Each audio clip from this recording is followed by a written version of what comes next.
Hello mga kalakatan over the Philippines, over the world, isang magandang araw po. Ngayon po ay February 25, 2025 po. At yung napapansin po natin ngayong araw, sobra kalakas yung hangin. Kanina mga ka-agree dumaan dito parang nasa 50 to 60 km per hour na. Buti na lang itong ating area po dito. Dun po banda sa taas, bundok po yan dyan. At doon po banda sa ilalim ay matataas po yung mga puno ng kahoy doon. So medyo yung hangin ay nasa taas lang dumadaan. Minsan padaan-daan dito sa ilalim, pero yun bang hindi mo masyadong maramdaman yung sobrang bagsik ng lakas ng hangin. Pero pag doon ako sa bahay kubo namin doon sa taas banda, grabe o kalakas yung hangin doon. Pati yung mga sanga ng kahoy doon ay nababali na. Kanina doon sa taas banda doon, yung kita nyo may mga puno ng kawayan dyan. May mga puno ng kawayan na nababali. Sabi ko kung dito yan siguro dumaan sa ilalim, nako, malamang tumba yung ibang lakatan natin dito. Hindi ko nga maintindihan kung anong meron ngayon. Wala namang bagyo, wala ngang ulan. Ayan po, padaan-daan yung hangin dito, grabe. Pero hindi syadong dramdam yung lakas niya pag nandito sa Lakatan area, kasi nga po, yun nga sabi ko sa inyo, medyo sa ibabaw siya kasi may bundok dito, may bundok po dyan, at saka yung hangin ay papunta po dito sa ilalim. Pero minsan po bumabalik yung hangin sabi ko baka tamaan mamaya ng malakas na hangin, baka madisgrasya pa yung mga saging natin dito, lalo na po yung may bunga. Pakita po natin sa inyo yung pangalawang bunga niya dito, na sabi ko pag medyo mabigat baka tamaan pa ng malakas na hangin, ba disgrasya pa. Sandali po po, yung pangalawa, lumabas na nga yung hands. Nakara tayo sa araw lumabas na yung hands, yung kanyang plug lift po na lanta kasi nabalik dyan sa taas. Kukunin ko na rin yan. At itong isang sanga na ito, palagay ko ay mapuputol pa yan pag pag talagang sumasagi sa bunga. Yan po, palabas na yung hands niya, palabas na talaga. So yan, pag maririnig nyo po yung hangin din sa taas, grabe po. Dyan po banda, sumasayaw-sayaw yung puno ng yan, ng kawayan, mga kahoy. Grabe kalakas ito. Hindi po siya ito malakas kanina, grabe po, sobrang kalakas talaga. Nababali yung mga sanga ng kahoy. So yun yung problema natin, lalong-lalo na pag matangkad na yung lakatan natin, at saka medyo mabigat yung puno, lalong-lalo na po may bunga, hindi pa po tayo nakapag-staking. Sabi ko baka masgrasya pa yung mga puno natin dito. Sa mga maliliit, okay lang po yan mga ka-agree. Buti na lang yan po, tingnan nyo, sumasayaw-sayaw yung mga dahon ng nyog ng mga kahoy. Grabe pag nakadaan yung hangin Pero pag dyan banda yung hangin mula papunta dito sa taas, parang air breaker yung mga kahoy na yan sa ilalim, mga air breaker natin yan.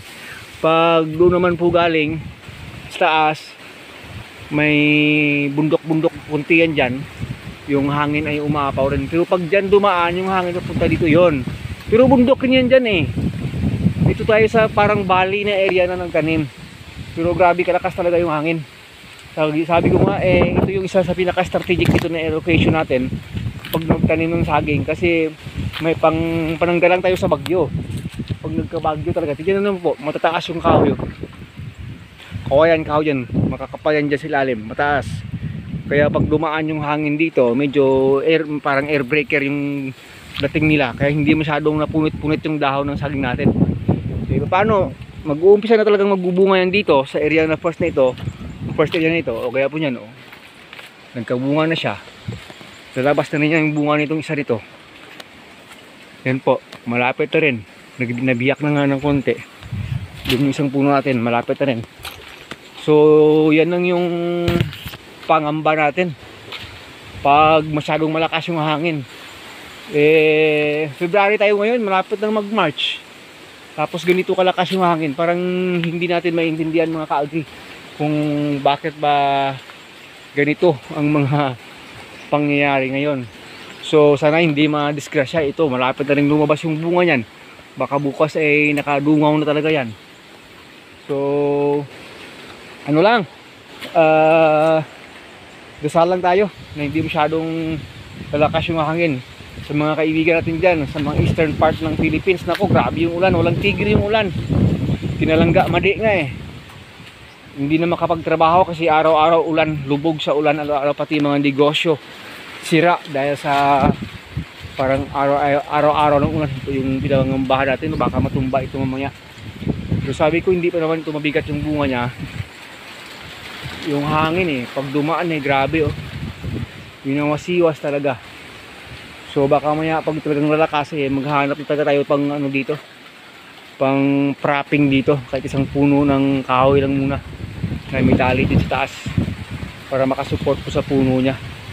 Eh problema pag malakas yung hangin, problema ng mga saging talaga, matutumba talaga pag mabibigat na yung bunga. Buti na lang hindi ito masyadong mabigat at saka malakas yung puno nito.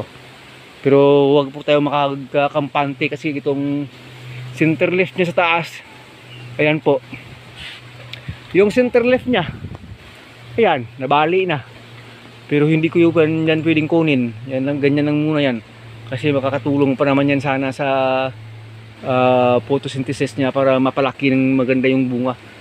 Pag nagkulang kasi yung dahon ng ating lakatan, hindi siya magkakabilog-bilog talaga ng ganda.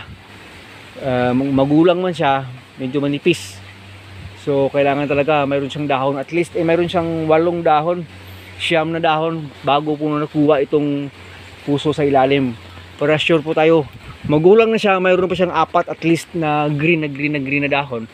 Eh yun po yung pinaka-ideal sa saging na lakatan. So yun mga ka-agri, nag-share po tayo ng update dito. Masyadong malakas yung hangin. Oh, nag-delete tayo noong isang araw, 2 araw na nagdaan. Ito na yung mga pinag-delete pa natin. Cuttings and delete. Hindi na natin naibigay sa direct na delete, naibigay sa mga kambing. Ginagawa na natin ganito oh. Yan po. Kinukuha na yung dahon dito para hindi nalaganap yung sigatoka. Eh paano kasi ang dami ng ngayon tumubo na malakas na mga napier natin dahil umulan ng maganda. So yung iba dito hindi na nga nagapas, hindi na nga nakumpay. Ayan po, doon kasi area grabe yung napier doon, nalalaki na. So yung dahon ng saging natin parang hindi na sa kambing, hindi na maibigay sa kambing. Nagbibit tayo dito kina sa kabila, wala, delete na lang, hindi na natin binigay sa kambing kasi nga hindi na maabutan. Yan po oh. Yan yung pangyayari kanina oh. Ito yung isa naputol na hindi natin nalalaman at nangyari dito dahil yung hangin. Yan po mga kagri, dami na namang damo-damo oh, tingnan nyo po. Eh nagbawas talaga tayo ng dahon, yung iba hindi nakita oh. Ito kukunin pa sana ito, sigatoka to. Pero papunta na rin tayong summer talaga eh. February nga eh, March nga, next week March na eh. Kaya yan, hindi na natin basta-basta kinukuha yung buong sanga ng saging. Kinukuha na natin yung dahon, tinitrim lang natin.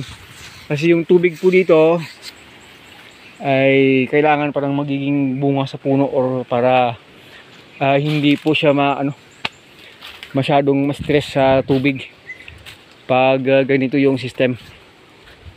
So yan po, maraming salamat. Nagsishare po tayo ng kaganapan dito. Sana hindi na masyadong lalakas tong hangin. Yung pangamba natin baka matumba yung ibang puno, lalo yung mga bunga. Yun lang naman po. Pero hindi po talaga natin may iwasan. Kanina po sobrang lakas talaga. Nag-update lang po tayo para alam niyo ngayong araw po, 25th of February. Napakalakas po ng hangin. Pati doon sa tinatrabuhan ng misis ko, grabe na kalakas ng hangin doon na babali yung mga sanga ng kahoy. Buti na lang dito, medyo low area ito eh, low area, valley type. Papalibutan dito ng mga hills itong ating taniman mga kaagri. So medyo safe pa ng konti, pero huwag magpakampante. Hindi talaga ganun, kasigurado. Kasi dati na itong tinaniman dito ng mga saging at papaya, marami na rin natumba pag may bagyo. Pero yun lang po, hindi masyado gaya ng ibang area na nasa plain talaga. na malapad na mga plains. Oh, kaya tingnan niyo, dyan sa taas, grabe yung tama ng hangin dyan sa taas. Kasi bundok-bundok na yun dun sa taas eh. Hanggang dito na lang. Maraming salamat po. Agritech Mix TV here. God bless us all. Ingat mga kapatid, ingat mga ka-agri all over the Philippines. Minsan hindi talaga maganda yung panahon, lalo na po sa mga nangingisda, ng mga magsasaka. Nako, ingat-ingat po sa mga alon. Keep safe everyone. God bless us all. Mabuhay ka magsasakang Pilipino. Hanggang dito na lang.